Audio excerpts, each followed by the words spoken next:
കലോത്സവത്തിൽ ഓരോ ഇനങ്ങളിലും മത്സരിക്കുന്ന വിദ്യാർത്ഥികളുടെയും വസ്ത്രങ്ങളും മേക്കപ്പുമെല്ലാം വളരെ പ്രധാനപ്പെട്ടതാണ്. വിജയിയെ തെരഞ്ഞെടുക്കുന്ന അവസാന നിമിഷത്തിൽ മുഖത്തെഴുത്തിന് പോലും നിർണായക പങ്കുണ്ടാകും. വേദിയിൽ മാത്രമല്ല, അണിയറയിലും കല മത്സരിക്കുന്നുണ്ട്.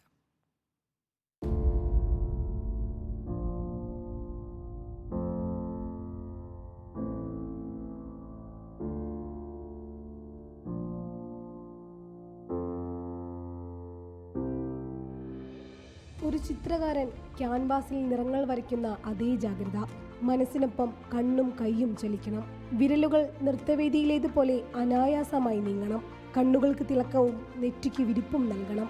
ക്ഷമയോടെ നിറങ്ങൾ ചാലിക്കണം.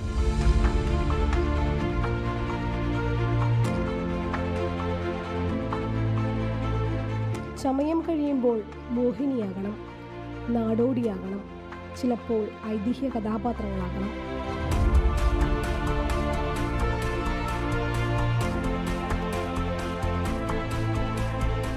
ചമയങ്ങളിൽ പ്രധാനി കഥകളി തന്നെയാണ്.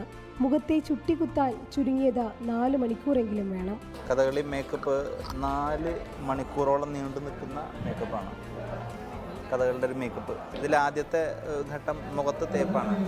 ഇപ്പോൾ സ്ത്രീവേഷവും പച്ചവേഷവും, ആദ്യം പച്ചവേഷമാണെങ്കിൽ ആദ്യം മുഖത്ത് തേച്ച് ഈ ചുട്ടിക്ക് വേണ്ടിയിട്ടുള്ളത് ഫൗണ്ടേഷൻ ചെയ്യും, വളയം വയ്ക്കുക എന്ന് പറയും. അതിനുശേഷം ചുട്ടിക്ക് കിടന്ന് ഇത് അതുപോലെ ചുട്ടി കുത്തും.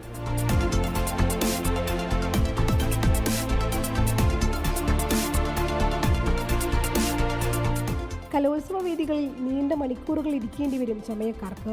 ഒന്ന് എഴുന്നേൽക്കാൻ പോലും സമയം കിട്ടിയെന്ന് വരില്ല. ഓരോരോ സമയത്ത് ഒരുപാട് നേരം ഇരുന്നിട്ടുണ്ട് ഇതുപോലെ. അത് ഇരുത്തുന്നൊരു പ്രയാസമായിട്ട് തോന്നിയിട്ടില്ല. കാരണം ഈ വിദ്യാർത്ഥികളുടെ ആവശ്യം അങ്ങനെയാണല്ലോ. വിദ്യാർത്ഥികൾ കുറേ കാലം പഠിച്ച് അധികം കാലം ഇത് ഈ ഇത്തരത്തിലുള്ള കലോത്സവങ്ങളും മറ്റു പ്രവർത്തനങ്ങളുമാണ് കഥകളിനെ ഇന്നത്തെ കാലത്ത് പിടിച്ചു നിർത്തുന്നത്.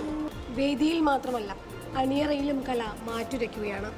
അരങ്ങിൽ നിറയേണ്ട അത്ഭുതങ്ങൾ ഇവിടെ പാകപ്പെടുകയാണ്.